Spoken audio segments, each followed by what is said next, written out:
Hello, and welcome to some things in history which have interested me.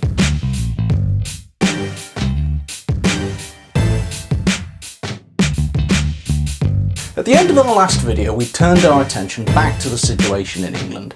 The king in England at the moment is Athelred II. He's been king since the year 978. He's the great-great-grandson of Alfred the Great. His name is often given in modern books as Athelred the Unready, and that's based on his nickname of Athelred Unrad.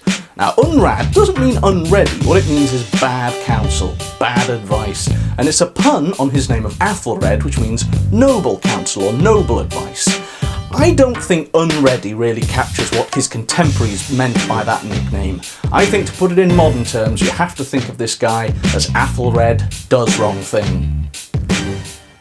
Medieval kings tend to fall into one of two different types: those who are brutal and ruthless but effective at being king, and those who seem to have been much nicer as people but generally sucked at their jobs. Athelred belongs to a third type. He's perfectly willing to be brutal and ruthless, but somehow he cannot make it work for him. His reign got off to a bad start. He only ever became king because his older half-brother Edward was murdered, most likely with at least the collusion of Athelred's mother Elfrith. Edward is quickly venerated as a martyr. This makes Athelred a person who came to the throne due to the murder of a Christian saint. Athelred himself is too young to have been suspected of taking part in this crime, but he never punishes anybody, even when he's older and in command himself. This will cast a long shadow over the rest of his reign. It's the 990s, and Viking raids upon England have resumed with full force. These Vikings are now mostly Christians, which perhaps makes some of those rich monasteries rather safer places to be than they had been before, but apart from that, it's very much business as usual.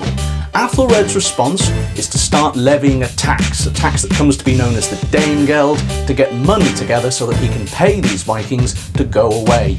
Now, this in itself is nothing terribly new. Alfred the Great had done very similar things, but Alfred had used those payments to buy himself the time he needed to resist the Vikings militarily. Athelred really just seems to be throwing money at the problem. The payments keep getting bigger and bigger, and all they're really probably doing is funding the Vikings' next raid. Athelred has another problem, or at least he perceives another problem.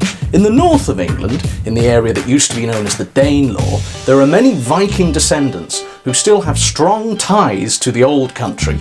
Can these people be trusted? We'll never know, because on the 13th of November 1002, Athelred orders the St. Brice's Day massacre, a massacre of all the Danes living within his kingdom. And if they weren't his enemies before, well, they certainly are now. Now, in many places, there's simply far too many Danes for this to be practical, and nothing comes of it. But some massacres certainly do take place, and its victims may, just may, have included the sister of Sven Forkbeard, King of Norway and Denmark. Whether that's true or not, Sven himself does start now leading invasions into England, starting in 1003. Perhaps somewhat surprisingly, the St. Brice's Day massacre is not the most important thing for English history that happens in the year 1002.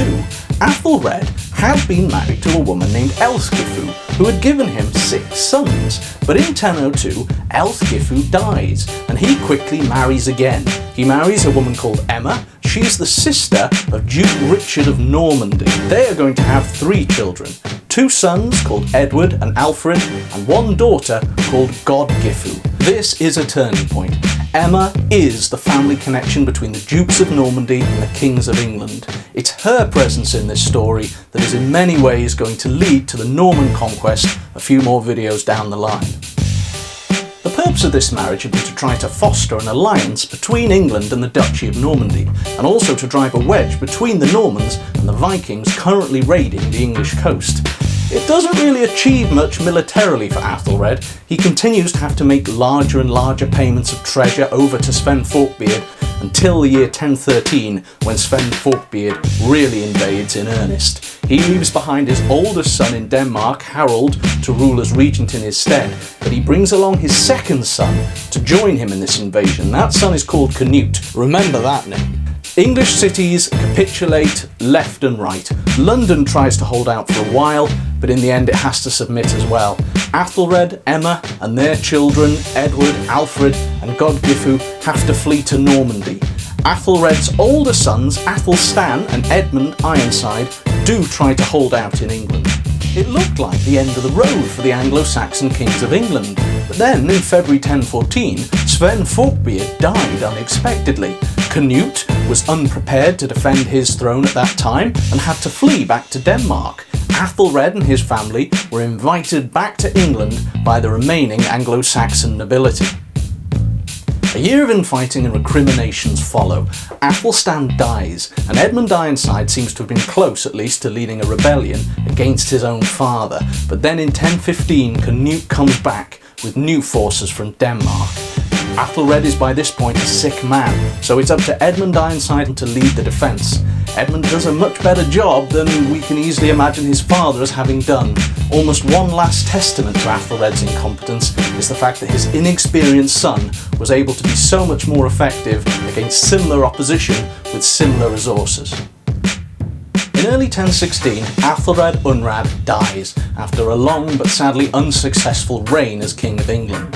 His son, Edmund, continues to rally the south to resist Canute. They fight each other to a standstill before coming together and agreeing to divide England between them, in a very similar way to the agreement that had been reached between Alfred the Great and the Vikings 150 years before.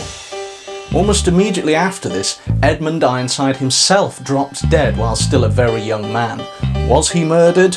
Canute at least would certainly have had a strong motive for doing so, but nobody knows. He might have been wounded in battle, he might have just died of entirely natural causes. Edmund left behind two young sons, but they are very young, too young to be seen as serious claimants for a throne at this point in history. Canute himself sends them away out of the country. It may have been Canute's plan to have them quietly murdered far away from public view. Canute would not have wanted to repeat the mistakes made during the reign of Athelred. If you're going to start your reign off when you hope to be popular or well remembered, starting it off with murder is a bad way to go. As it happens though, Canute loses track of the children. They wind up in Hungary. They will be back. Athelred and Emma's sons, Edward and Alfred, are sent away to live with their mother's family in Normandy. They'll grow up there in a thoroughly Normanised way. But what about Emma herself? Well, here the story is going to take a rather surprising turn, because even though the King of England that she was married to is dead, Emma's days as Queen of England are not over.